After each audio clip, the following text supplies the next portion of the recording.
Hello दोस्तों, स्वागत है आप सभी का स्टडी राइज यूट्यूब चैनल पर। स्टडी राइज यूट्यूब चैनल पर सोशोलॉजी, पॉलिटिकल साइंस, इकोनॉमिक्स और हिंदी साहित्य के प्रैक्टिस सेट करवाए जा रहे हैं, जो कि आपके आने वाले एग्ज़ाम जैसे TGT, PGT, GIC, LT grade, KVS, net, JRF आदि एग्ज़ाम्स के लिए काफ़ी हेल्पफुल रहेंगे। तो चलिए फिर शुरू करते हैं आज का वीडियो। आज का क्वेश्चन है क्वेश्चन नंबर 1। वस्टेहन की अवधारणा किसने दी है? तो ऑप्शन में है F Tonnies, Karl Mannheim, Max Weber, Auguste Comte. तो वस्टेहन की जो अवधारणा है वो दी है मैक्स वेबर जी ने। किसने दी है? मैक्स वेबर जी ने। तो इसका सी ऑप्शन राइट आंसर होगा। नेक्स्ट है क्वेश्चन नंबर 2। सामाजिक क्रिया का अर्थ समझने के लिए किसने वस्टेहन की अवधारणा का प्रयोग किया था? तो क्वेश्चन रिपीट है, आपको पता ही है। तो ऑप्शन में है मैक्स वेबर, बी परेटो, के मार्क्स या फिर हीगल। तो राइट आंसर क्या होगा? Option number A, max Weber. Next है क्वेश्चन नंबर 3। निम्नांकित समाजशास्त्रियों में से किसने वस्टेहन यानी कि विवेचनात्मक सोच को सामाजिक घटनाओं के विवेचन हेतु विकसित किया? तो किसने किया है वो हमें बताना है। तो ऑप्शन में है वी परेटो, मैक्स वेबर, के डेविस, जी सिमेल। तो राइट आंसर होगा मैक्स वेबर, यानी कि बी ऑप्शन इसका राइट आंसर होगा। नेक्स्ट है क्वेश्चन नंबर 5। निम्नलिखित में से किसने बाजार और संपत्ति की स्थिति के रूप में सामाजिक वर्गों का विश्लेषण किया है? तो किसने किया है? मैक्स वेबर ने, जी गोल्ड थॉर्प ने, या एमाइल दुर्खिम ने, या टी पार्सन्स ने। तो इसका जो राइट आंसर होगा कि किसने बाजार और संपत्ति की स्थिति के रूप में सामाजिक वर्गों का विश्लेषण किया है? तो वो किया है मैक्स वेबर जी ने, यानी कि ए ऑप्शन इसका राइट आंसर होगा। नेक्स्ट है क्वेश्चन नंबर 6। वर्ग स्थिति की अवधारणा को विकसित किया है? तो किसने किया है वर्ग स्थिति की अवधारणा को? कार्ल मार्क्स ने, लुइस कोजर ने, या बी पेरेटो ने, या मैक्स वेबर ने। तो इसका राइट आंसर होगा option number D, max weber ने। वर्ग स्थिति की अवधारणा को जो विकसित किया है वो किसने किया है? मैक्स वेबर जी ने किया है। नेक्स्ट है क्वेश्चन नंबर 7। किसने कहा वास्तव में व्यक्ति की वर्ग स्थिति ही उसकी बाजार स्थिति है? तो ये किसका कथन है वो हमें बताना है। ऑप्शन में है K Marx, Max Weber, C W Mills, J Bernard. तो राइट आंसर क्या होगा? Option number B, Max Weber. Next है क्वेश्चन नंबर 8। मैक्स वेबर के अनुसार नौकरशाही की अभिलाक्षणिक विशेषता क्या है? तो देखते हैं इसमें। ऑप्शन ए में है यह नेता के संकल्प का प्रतिनिधित्व करती है, बी है यह तार्किक विधिक सत्ता पर आधारित है, सी है यह वंशानुगत प्रस्थिति पर आधारित है, और डी है यह नैतिक सत्ता पर आधारित है। तो इसका जो राइट आंसर होगा कि मैक्स वेबर के अनुसार नौकरशाही जो है उसकी अभिलाक्षणिक जो विशेषता है वो इसमें पूछी गई है, तो वो कौन सी होगी? यह तार्किक विधिक सत्ता पर आधारित है, यानी कि बी ऑप्शन इसका राइट आंसर होगा। नौकरशाही यानी कि ब्यूरोक्रेसी, जो ब्यूरोक्रेसी है तो वो किस पे आधारित है? कौन सा लक्षण है इसका? तो यह कैसी है? तार्किक विधिक सत्ता पर आधारित होती है। नेक्स्ट है क्वेश्चन नंबर 9। मैक्स वेबर के अनुसार तीनों प्रकार की सत्ताओं में निम्नलिखित है केवल एक को छोड़कर वह एक कौन है? तो जो नहीं है वो हमें बताना है। तो ऑप्शन में है ए है तार्किक वैधानिक, बी है करिश्माई, सी है धार्मिक, और डी है परंपरागत। तो इसमें से मैक्स वेबर जी ने धार्मिक को नहीं बताया था, ठीक है, जबकि तार्किक वैधानिक पर उन्होंने बात की है, करिश्माई सत्ता पर बात की है, परंपरागत पर बात की है, ठीक है। तो ये तीनों तो हैं ए, बी और डी, लेकिन सी नहीं है। तो सी ही क्या होगा? हमारा राइट आंसर होगा। मैक्स वेबर ने सत्ता की विवेचना शक्ति पावर के रूप में की है, और उन्होंने सत्ता के 3 रूपों की चर्चा की है। कौन कौन से रूप हैं वो? तार्किक वैधानिक सत्ता, करिश्माई सत्ता और परंपरागत सत्ता। नेक्स्ट है क्वेश्चन नंबर 10। शक्ति के वैधीकरण का सिद्धांत किसने दिया है? वी परेटो ने, एस एम लिप्सैट ने, कार्ल मार्क्स ने, या मैक्स वेबर ने। तो शक्ति के वैधीकरण का सिद्धांत जो दिया है वो दिया है मैक्स वेबर जी ने। किसने दिया है? मैक्स वेबर जी ने दिया है। तो डी ऑप्शन इसका राइट आंसर होगा। नेक्स्ट है क्वेश्चन नंबर 11। निम्नांकित में किसने आदर्श प्रारूप को एक विधि के रूप में विकसित किया? तो ऑप्शन में है अगस्ट कॉम्ट, के Davis, T Parsons, max weber. तो इसका जो राइट आंसर होगा वो होगा option number D, max weber. समाजशास्त्र में सर्वप्रथम मैक्स वेबर ने आदर्श प्रारूप यानी कि आइडियल टाइप की अवधारणा का प्रयोग किया था। नेक्स्ट है क्वेश्चन नंबर 12। निम्नांकित में से किसने आदर्श प्रारूप को एक विधि के रूप में विकसित किया है? तो ये क्वेश्चन रिपीट हो गया है, तो इसका आंसर आपको पता ही है क्या है। ए कॉम्ट है, के डेविस है, टी पार्सन्स है या एम वेबर। तो राइट आंसर क्या होगा? Option number D, M Weber. Next question है क्वेश्चन नंबर 13। समाजशास्त्र की पद्धति शास्त्र में आदर्श प्रारूप की अवधारणा को किसने विकसित किया? तो ये क्वेश्चन फिर से रिपीट हो गया है, तो इसका पता ही आपको आंसर क्या होगा? Option number C, Weber. कौन है? वेबर। आदर्श प्रारूप की अवधारणा किसने विकसित की है? तो वो की है वेबर जी ने। नेक्स्ट है क्वेश्चन नंबर 16। नौकरशाही का आदर्श प्रारूप किसने प्रस्तुत किया है? अब क्या पूछा है?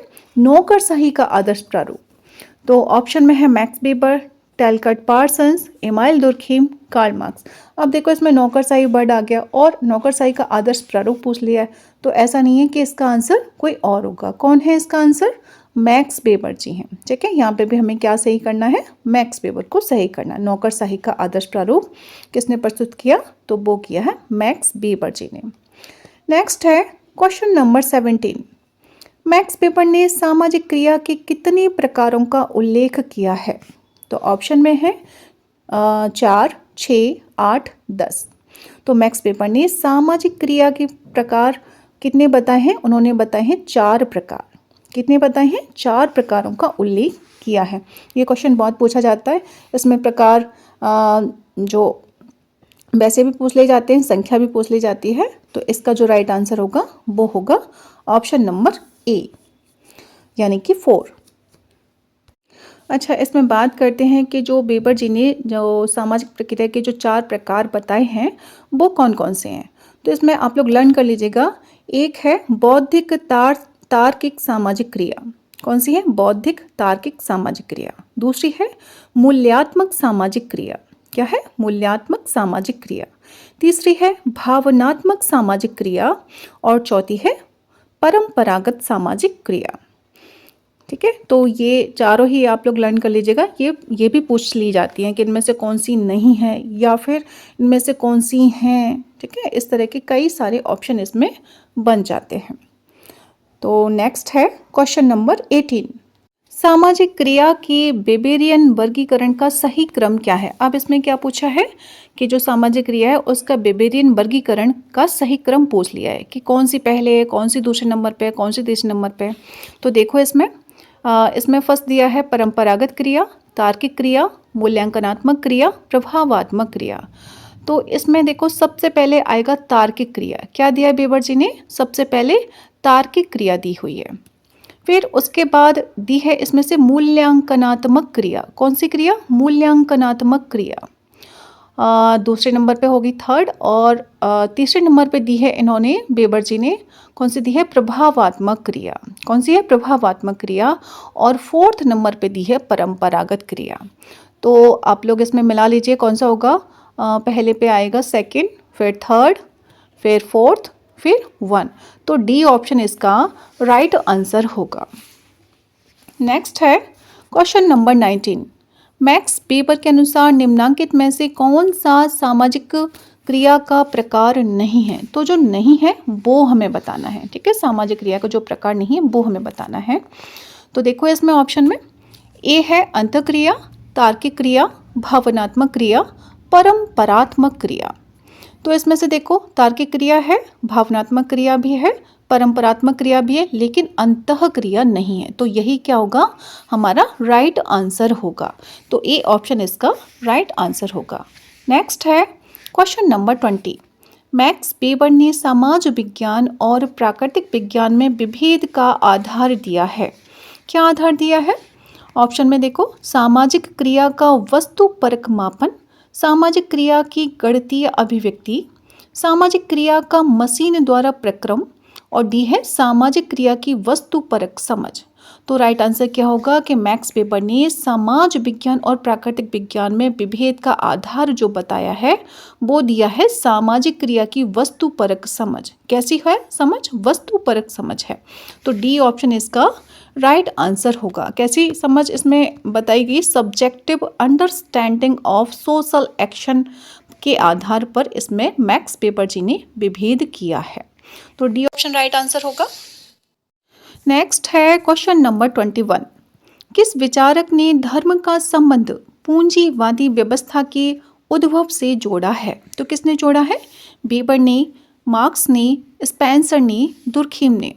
तो इसका राइट आंसर होगा कि किस विचारक ने धर्म का संबंध पूंजीवादी व्यवस्था के उद्भव से जोड़ा है? तो वो जोड़ा है वेबर जी ने। किसने जोड़ा है? वेबर जी ने जोड़ा है। उनकी बहुत ही फेमस बुक है, वो कई बार पूछी गई है, तो वो भी आप लोग लर्न कर लीजिएगा कि the Protestant ethics and the spirit of capitalism. ठीक है, इसमें ही पूंजीवादी व्यवस्था के बारे में उन्होंने काफ़ी कुछ बताया है और ये उनकी बहुत ही फेमस बुक भी है। नेक्स्ट है क्वेश्चन नंबर 22। निम्नलिखित में से किसने पूंजीवाद के विकास को प्रोटेस्टेंट धर्म की शिक्षाओं से जोड़ा है? अब देखो, ऑप्शन में है Karl Marx, Herbert Spencer, Max Weber, Emile Durkheim. तो राइट आंसर क्या होगा? Option number C, Max Weber. क्या पूछा था क्वेश्चन में? पूंजीवाद के विकास को प्रोटेस्टेंट धर्म की शिक्षाओं से जोड़ा है, तो वो किसने जोड़ा है? मैक्स वेबर जी ने जोड़ा है। नेक्स्ट है क्वेश्चन नंबर 23। मैक्स वेबर ने धर्म के समाजशास्त्र के सिद्धांत के अंतर्गत विश्व के कितने धर्मों को चुना है? तो कितने धर्मों को चुना है विश्व के? 6, 8, 4, 7। तो कितने धर्म चुने गए हैं? 6 धर्म चुने गए हैं, यानी कि 6 धर्मों को इन्होंने चुना हुआ है। और ये किस में दिया हुआ है उन्होंने? जो अभी पुस्तक बताई थी, the Protestant ethics and the spirit of capitalism में 6 धर्मों के बारे में चर्चा की गई है, उनके सिद्धांतों के बारे में बताया गया है। ठीक है, तो ये ऑप्शन ए जो है वो राइट आंसर होगा। नेक्स्ट है क्वेश्चन नंबर 24। अपनी पुस्तक Protestant ethic and the spirit of capitalism में वेबर ने धर्म को आधुनिक पूंजीवाद का विकास के पक्ष में माना है। ऑप्शन में मात्र यही कारण है, कोई कारण नहीं, महत्वपूर्ण कारणों में से एक है, इसमें कोई भूमिका नहीं। तो इसमें से बताना है कि कौन सा सही है।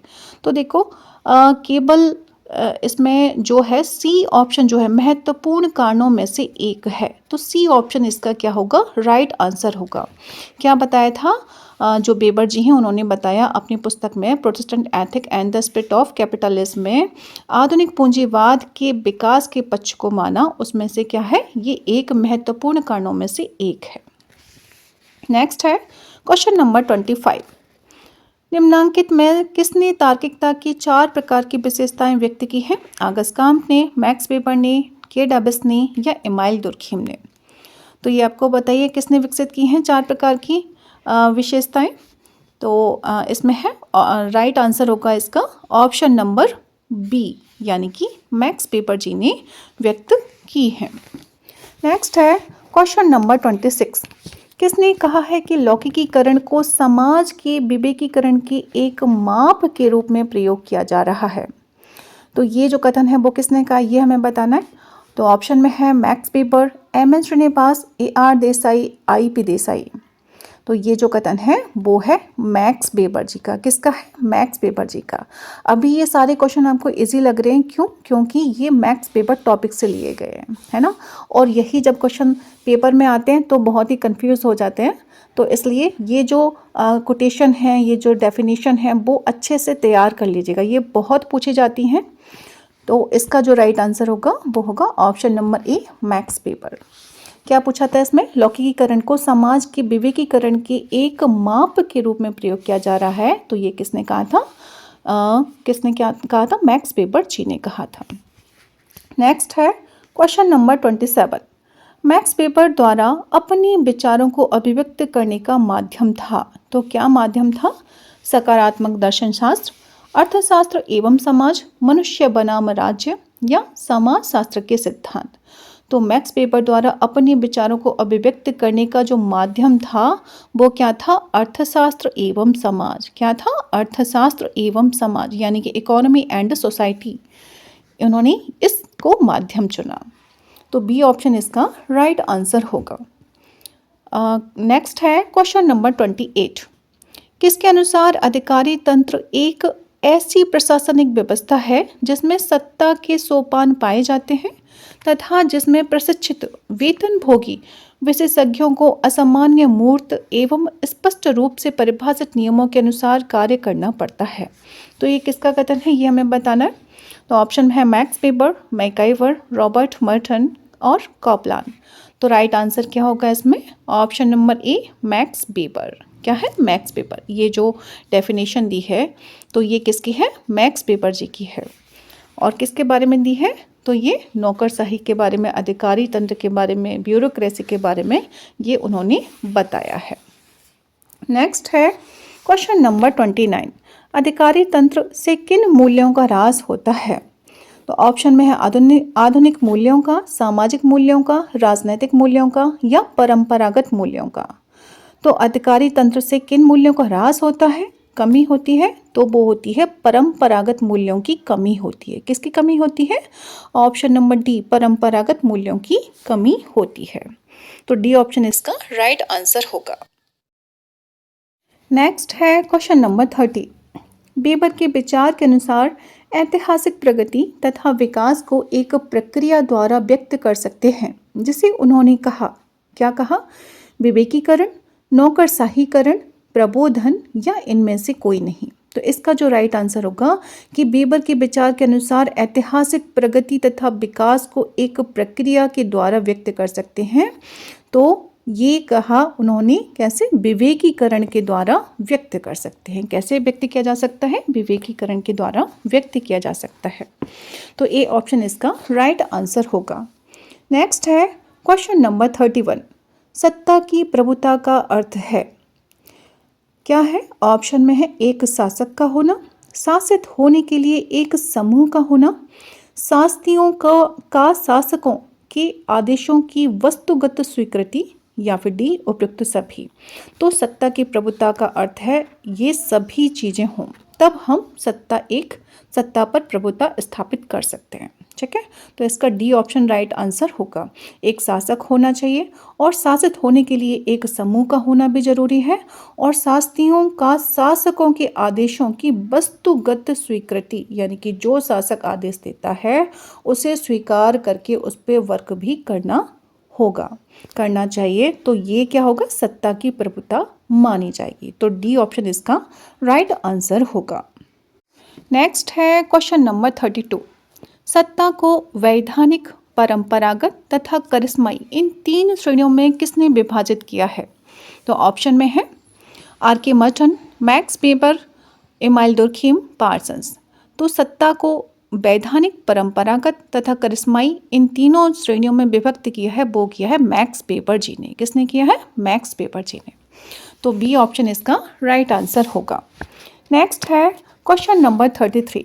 सत्ता को वैधानिक, परंपरागत तथा चमत्कारी सत्ता में किसने वर्गीकृत किया है? तो क्वेश्चन रिपीट हो गया है, तो इसका राइट आंसर आपको पता ही है क्या होगा? P.A. Sorokin, B Pareto, M. Weber या के मार्क्स। तो राइट आंसर होगा M. वेबर, यानी कि सी ऑप्शन इसका राइट आंसर होगा। नेक्स्ट है क्वेश्चन नंबर 34।